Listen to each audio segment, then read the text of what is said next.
निर्भीड, निपक्ष, अन्यायाला वाचा फोडणारे एकमेव मराठी न्यूज चॅनल जनविकास न्यूज।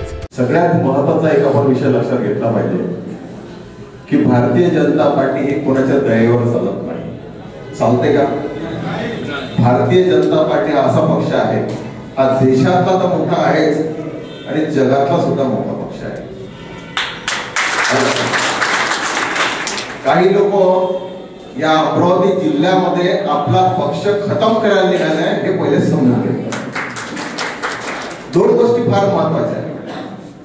अभिजित अडसूळ बाहेरून आले, बाहेरचे आहे, मी तो बरं आहे, लवकर जातील तरी, पण इथचा माणूस जर गाडला फुटा काढून जर बसला तर तो आपल्या गोऱ्यावर बसल ना, हे बोल समजत नाही तुम्ही? मी बरोबर बोलतो का चुकीचं बोलतो? पहिल्यांदा आपण अभिजित अडसूळला निवडून आणलं पाहिजे ही आपण शपथ घेतली पाहिजे।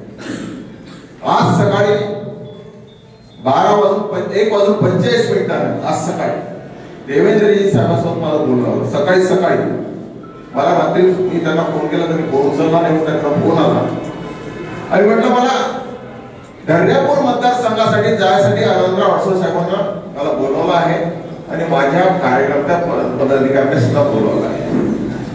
मला बिंदास जा आणि आपल्या कार्यकर्त्यांना सांगा की हा पक्ष शिवसेना, भारतीय जनता पार्टी आणि राष्ट्रवादी काँग्रेस असा मिळून हा पक्ष चालतोय। आपण त्याची तयारी केली पाहिजे आणि 100% निवडून आणलं पाहिजे ही आपली जबाबदारी त्यांना पटवून म्हणजे आज सकाळी सगळ्या गोष्टी सांगिततात। सकाळी म्हणजे रात्री 1:42 म्हणजे याचा अर्थ तुम्ही समजून घ्या, काही जर कोणी परसेप्शन तयार करत असेल की सांगत असेल का नाही देवेंद्रजीचं आमचं बोलणं झालं, हा आला तरी आपला, तो आला तरी आपला, असं नाही।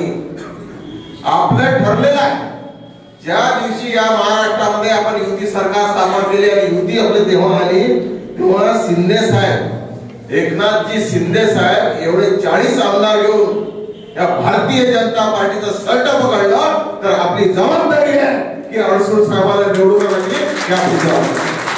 अरे त्यांनी जर त्या दिवशी जर समजा असं झालं नसतं तर शिंदे साहेबाचा, एकनाथ शिंदे साहेबाचा येणारा भविष्य अंधारात गेलं असतं, पण त्यांनी त्याची चिंता नाही केली।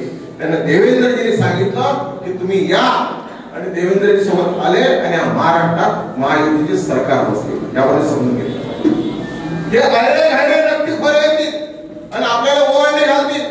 आम्हाला सांगतात की तुमचे कार्यकर्ते पदाधिकारी विक्री आहे।